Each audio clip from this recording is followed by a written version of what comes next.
It's the night before the big game in the Women's Champions League, Glasgow City against Eskilstuna, and we are having a little radio preview on our YouTube channel with a view to bring you live radio commentary here from Eskilstuna tomorrow.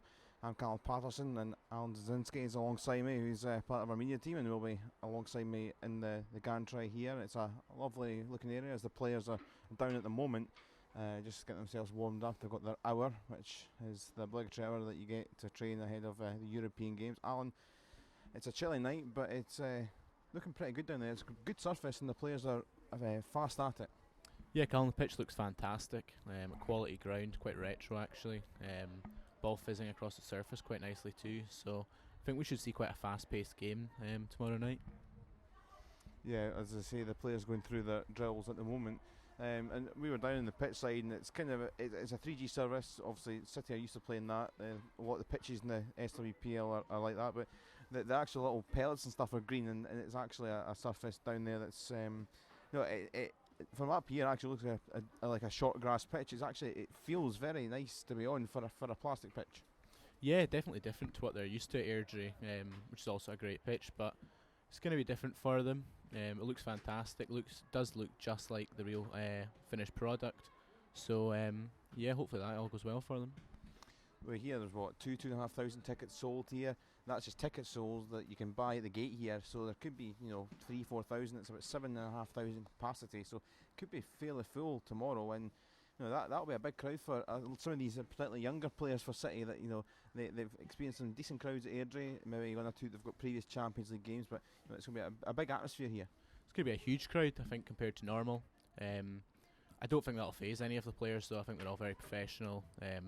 Obviously, a few of the international players have experienced big crowds before, so shouldn't faze them, and I think they'll just go out there and perform. And as we touched on, it's a bit chilly. It's a little bit cooler than it is back home. I think it's about 3 or 4 degrees at this sort of time of the evening. It's 7:15 local time, so it's not much below zero. And it is chilly. It does feel like sort of like maybe December in Glasgow. Yeah, it's certainly quite chilly out here in the outdoor commentary box. I've been noting all day it is quite freezing, but yeah, it does feel like December, Christmas sort of time compared to what it's like just now in Glasgow, but it's certainly not perishing, so the ground will all be fine to play on. What do you think will be a good scoreline? Obviously, we know last year when City played Chelsea, the great away result. It's a fairly big pitch. It's probably similar sort of size as Airdrie in terms of width. I guess it's a case of keeping things tight, and if they can nick a goal, it's always a bonus.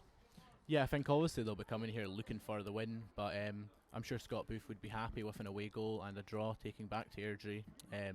As you say, they've got to stay tight at the back. They can't get overexposed on the flanks. It is a wide surface here, so I think if they get the away goal, they can definitely take that back and build on that. And there's a lot of unknowns about Eskilstuna. It's their first time in the Champions League, but they're playing a strong league, the Pro League. Sweden, they're a mile off the top two. So this year they got into the top two, but they're nowhere near that at the moment. They're about 16 points behind. I think they drew at the weekend, 4th place at the moment. They had a sticky spell just before the summer break. So they do have a lot of quality, and especially going forward, like some Mimi Larsson. But there is a feeling that it's a game that it's difficult, very difficult, but it is winnable. Yeah, they are quite an unknown entity here. I'm sure Scott Booth's done huge amounts of preparation. I know he's been looking at videos, etc. So they do look like quite a strong outfit, but obviously compared to the likes of PSG last year when they're a known team, you know what they're about. Here it's going to be a different situation, but I'm sure the team have done the preparation, they'll know what they're about. Yeah, obviously Scott Booth has been out and watched the side, and I'm sure the players are, I think we've heard already this week, the players are pretty drilled and what they're about, and it's going to be rather exciting tomorrow night. And obviously, talk about the big crowd here next week, regardless of the result, it's a big Champions League game next week, and I guess for anyone listening, a big thing is coming to the game at Airdrie and coming along. It's £10 for adults, £5 for kids, and come along and try and make a bigger crowd as possible. Yeah, I think everyone should try and get themselves along to that game. It's going to be a great atmosphere, it's going to be a great match. I think we'll definitely still be looking to win that game, so all the support they can get will be great for the team. See some good performances, see some Champions League quality players as well, so definitely get yourself along if you're thinking about it. that's for next week, but we're looking forward to this one tomorrow night. Alan will be alongside myself as we do a little TV preview, which you'll see later on this evening or tomorrow morning.